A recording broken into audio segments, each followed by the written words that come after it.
yang disebut oleh Nabi SAW untuk kita baca,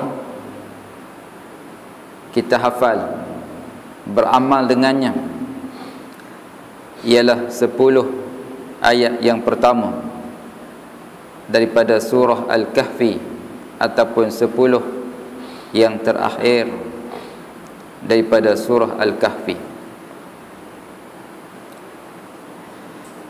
Seperti mana yang kita maklum, Nabi SAW minta supaya kita melazimkan membaca doa, Allahumma inni a'udzubika min adzabi jahannam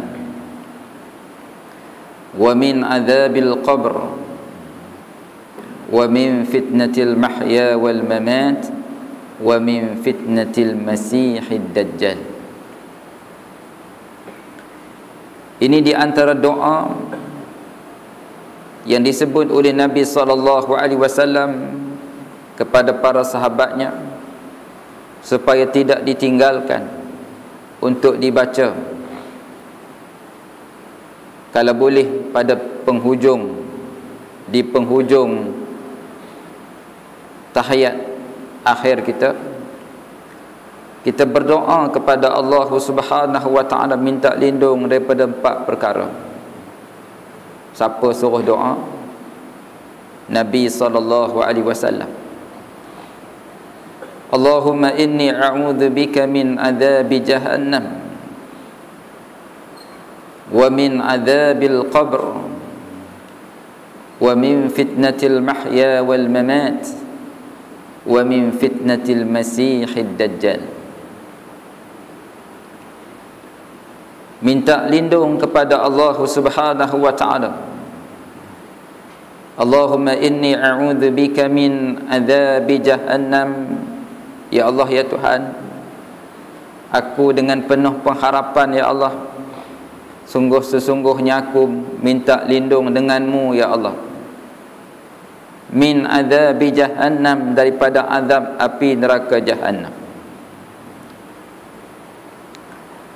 Sebab sudah tentu hadirin yang dirahmati Allah, tidak bermakna satu kehidupan jika akhirnya kita masuk ke dalam api neraka Allah. Na'udzubillahi min dzalik. Allahumma inni a'udzubika min adzabi jahannam wa min adzabil qabr.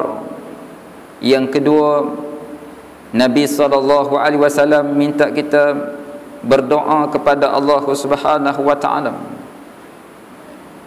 Aku minta lindung denganmu, ya Allah, min adzabil qabr, daripada azab kubur. Yang ketiga, wa min fitnatil mahya wal mamat, daripada fitnah hidup dan juga mati. Ya Allah, aku minta lindung denganmu daripada fitnah kehidupan dan juga fitnah kematian, ya Allah.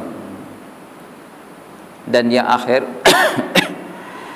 wa min fitnatil mahya wal mamat wa min fitnatil masihid dajjal, dan minta lindung daripada fitnah ad-dajjal. Maka di antara jalan yang telah juga disebut oleh Nabi SAW ialah melazimi membaca 10 ayat yang awal daripada surah Al-Kahfi, ataupun melazimi membaca 10 ayat yang terakhir daripada surah Al-Kahfi. Kita baca, kita tadabbur maknanya, kita menghayatinya, kalau boleh sampai kita menghafalnya, dan kita membawanya dalam kehidupan kita, hadirin hadirat yang dirahmati Allah sekalian. Dalam 10 ayat yang awal daripada surah Al-Kahfi, kita baca, a'udzubillahi minasyaitonir rajim, bismillahirrahmanirrahim, alhamdulillahilladzi anzala ala 'abdihi alkitaba wa lam yaj'al lahu 'iwaja qayyiman liyundhira ba'sa قيما لينذر بأسا شديدا من لدنه ويبشر المؤمنين الذين يعملون الصالحات أن لهم أجرا حسنا. Sadaqallahul azim. Tak cukup lagi 10 tu. Awal dia subhanallah. Yang awalnya kalau kita tadabbur pun masya-Allah. Alhamdulillahilladzi anzala ala 'abdihi al-kitaba wa lam yaj'al lahu 'iwaja. Segala puji bagi Allah yang telah menurunkan kitab kepada hamba-Nya. Alhamdulillahilladzi anzala ala 'abdihi al-kitaba wa lam yaj'al lahu 'iwaja. Yang Allah tidak jadikan pada kitab itu kebengkokan, kata Allah. Qayyiman liyunzira ba'san shadidan min ladunhu wa yubashshiral mu'minin.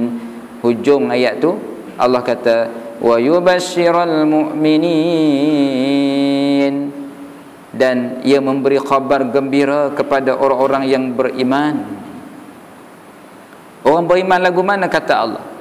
Wa yubashshiral mu'minina alladhina ya'maluna as-salihat, iaitu orang beriman yang melakukan amalan saleh. Hadirin hadirat, wa yubashshiral mu'minin, moga-moga kita jadi orang yang beriman. Hadirin hadirat sekalian, kan, sebelum kita mati. Wa yubashshiral mu'minin wa yubashshiral mu'minina alladhina ya'maluna as-salihat. Orang yang beriman, Allah bagi khabar gembira kepada orang-orang yang beriman. Yang lagu mana, kata Allah? Alladhina ya'maluna as-salihat, yang mereka mengerjakan amalan-amalan saleh. Wa yubashshiral mu'minina alladhina ya'maluna as-salihati anna lahum ajran hasana. Anna lahum, bahwasanya bagi mereka, ajran hasana, balasan yang baik. Apakah balasan yang baik? Syurga daripada Allah.